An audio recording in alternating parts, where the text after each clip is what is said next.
Olá pessoal, tudo bem? Espero que sim, espero que esteja todo mundo bem. Vejam só, nesse vídeo agora eu vou trabalhar com vocês sobre gravitação universal. Basicamente eu vou falar um pouco mais de história das pessoas envolvidas, nos astrônomos, nos cientistas que se envolveram nas primeiras teorias com relação ao movimento dos corpos celestes, dos planetas, do Sol, da Lua, certo? E também vou falar algumas curiosidades bem interessantes que estão envolvidas aí com esse assunto, com esse conteúdo que eu vou falar. Mas antes disso, eu vou pedir a vocês aí que compartilhem esse vídeo com os colegas de vocês, que quem ainda não se inscreveu, que se inscrevam, tá bom? E é claro, toca no sininho para poder receber sempre as notificações quando tiver vídeo novo no canal. Não esquece de dar aquele like nesse vídeo, ok, gente? Valeu! E aí vamos lá à nossa videoaula. Então é isso. Preste atenção no que eu vou falar aqui com vocês agora.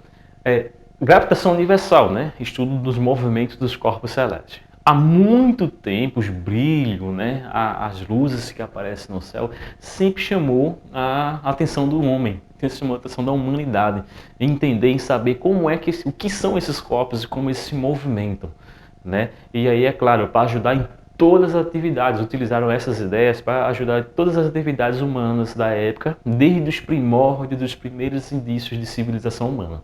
Bom, é o seguinte, na Grécia Antiga, né, um astrônomo, certo, como sendo conhecido como Hiparco, ele, analisando, estudando e calculando o movimento dos planetas, já era conhecido alguns planetas, ele percebeu o seguinte, que ele criou a seguinte teoria, de que a Terra era o centro, né, do sistema planetário, do nosso sistema solar, né, a Terra era o centro, e que os outros planetas é que giravam em torno da Terra. Esse sistema é chamado de geocêntrico. Olha a palavra, geocêntrico.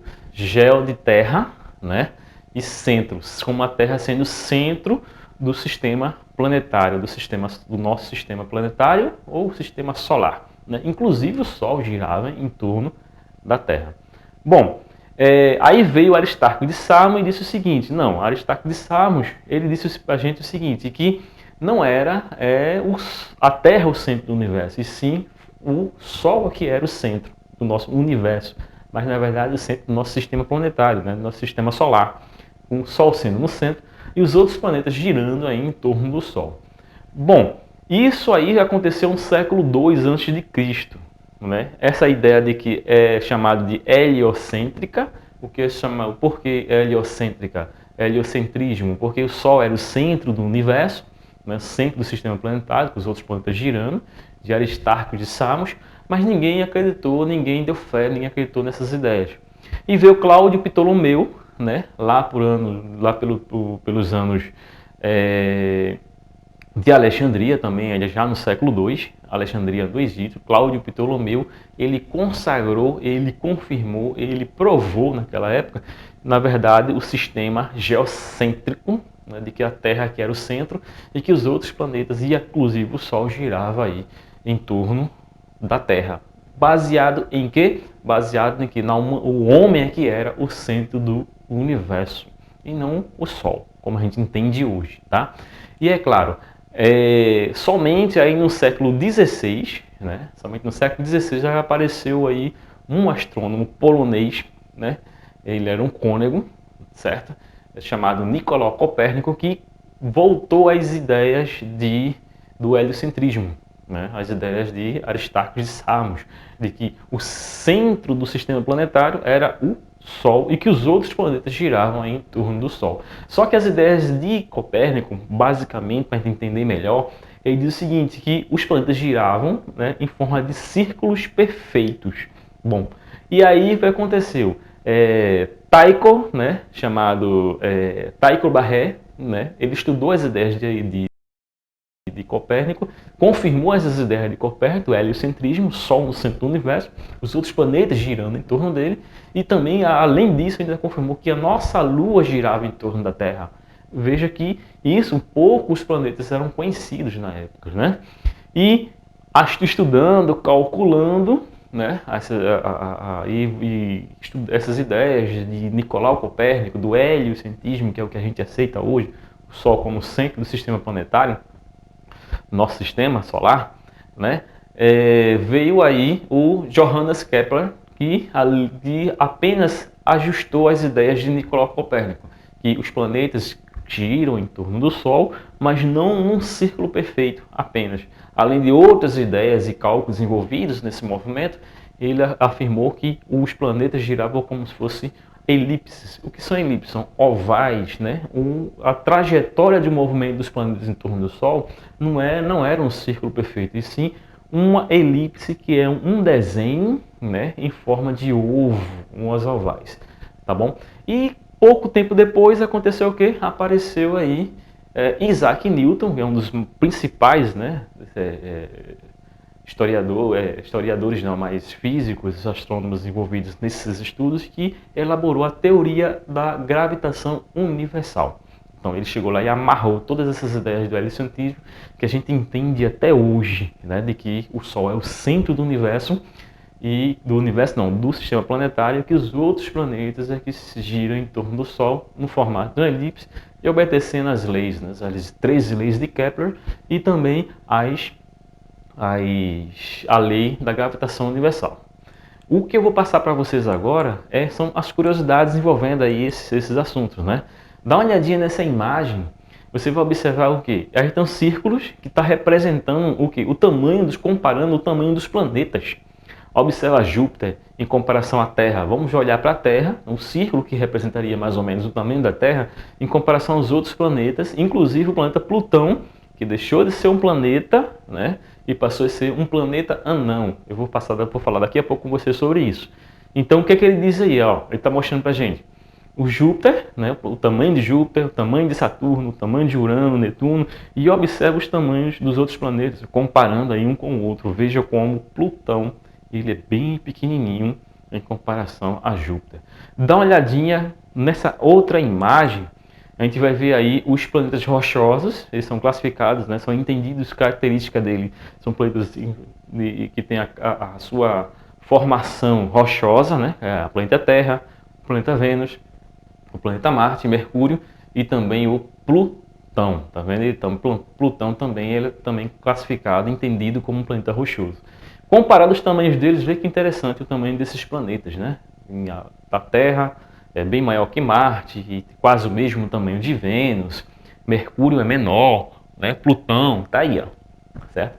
E vejam a imagem agora dos outros planetas. Aí eu já acrescentei nessa imagem quem? Júpiter, Saturno, Urano e Netuno. Em comparação à Terra, veja como a Terra é muito pequenininha, né? Tem Vênus, tem Marte, tem Mercúrio, e Plutão quase não aparece. Agora observem essa imagem quando a gente compara ao Sol. Olha só para isso. Olha o tamanho do Sol em comparação a Júpiter, que é um dos maiores planetas, é o maior planeta do nosso sistema, certo? Sistema solar. Olha Saturno, Urano, Netuno. Olha a Terra, quase não aparece. E se a gente for perguntar aí Plutão acho que nem está nessa foto, né? De tão pequenininho em comparação a essa majestade aí, né? O nosso Sol. Bom, a questão agora, né, vai ser a questão Plutão. Plutão deixou de ser um planeta, certo? Ele deixou de ser um planeta e passou a ser classificado como um planeta anão. Daqui a pouco eu falo para vocês, eu vou indicar aqui para vocês agora um livro, né, da coleção Explorando o Ensino da Astronomia. É um livro muito bom, muito bem elaborado, certo? Fronteira Espacial, parte 1, volume 11. Eu vou deixar o link, né? Vocês vão baixar esse livro gratuitamente do site do MEC, tá bom? Então não é nenhuma pirataria, certo? É um livro que você pode baixar pelo próprio site do governo federal. Ele tem outros volumes baseados na matemática, na física, na biologia, na química, mas esse aí é o livro que eu usei aqui para a gente conversar um pouco sobre a gravitação universal, sobre astronomia, tá bom? E a questão Plutão. Gente, a descoberta do Plutão foi um negócio meio assim. Existia um planeta, descobriram um planeta. Que planeta? Ainda não foi o Plutão. Em 1781 descobriu casualmente, né, assim, sem querer, o planeta Urano, certo? Ainda não se tinha, em 1781 ainda não se conhecia Urano, esse descobriu Urano. E viu que Urano, no seu movimento, né, girando em torno da Terra, em torno do Sol, na verdade, ele tinha uma certa erros, tinha uma certa diferença, discrepância com relação a esse movimento. Então, o que aconteceu? Os cientistas, né, o astrônomo William, certo? Ele percebeu o seguinte, que havia algum outro planeta que fazia aí essa irregularidade com relação ao movimento de Urano, certo? Ele estudando, calculando, foram feitos vários cálculos para prever onde estaria esse planeta e acreditem, ainda não era Plutão, né? Acharam quem? Acharam Netuno em 1846. Então, e acharam mais um planeta no nosso sistema solar, né? Tinham achado Urano e aí acharam também o Netuno. Bom, aí mesmo assim, o movimento desses dois planetas tinha um certo problema aí, tinha uma dificuldade, tinha uma discrepância sobre as observações que eram feitas. E ainda, quer dizer, ainda tinha as ideias de que existia um outro planeta que fazia essa variação desse movimento de Netuno e de Urano, que Percival Lowell, que calculou a posição de onde deveria estar esse planeta que estava modificando, que estava alterando o movimento de Netuno e de Urano, e ele chamou esse planeta X.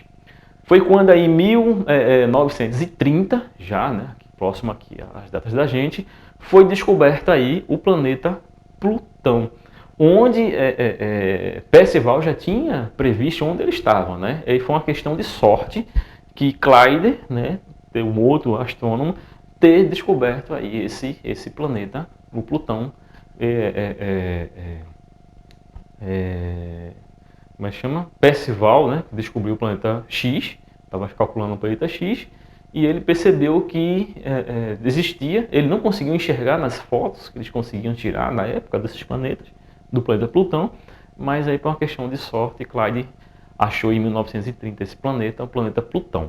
Bom, a densidade de Plutão é cerca de 2 vezes a densidade da água, que conclui que ele é basicamente muito gelado e também rochoso, né? Tem as duas situações, a sua característica física, e a temperatura dele é menos 233 graus, é muito frio.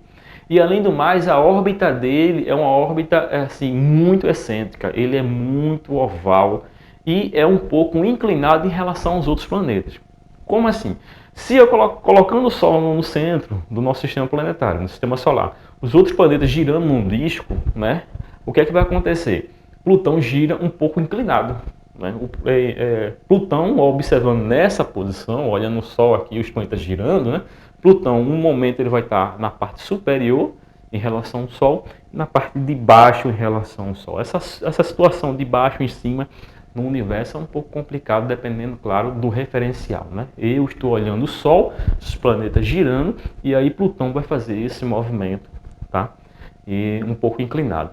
Por causa disso, ele é considerado um planeta estranho, gelado, né? O planeta Plutão, por enquanto, o planeta. Foi quando, na União Astronômica Internacional, em 2006, certo? Que se definiu as características de como chamar um planeta, né? Como chamar um corpo celeste de planeta não, ou apenas um corpo celeste, né? Um corpo em movimento. Nesse encontro, né, internacional, da astronômica, né, internacional, descobriu-se o seguinte: baseado nos estudos que observaram que Plutão não estava sozinho na sua órbita, Plutão estava com outros corpos celestes também girando, né? Então ele formava um cinturão de asteroides, cinturão de corpos celestes girando com ele. Foi calculado uma média de 100 mil corpos celestes com mais de 100 km de diâmetro. Então é como se fosse muitos planetas Plutão, que a astronomia chama de plutinos, né, girando ali com eles.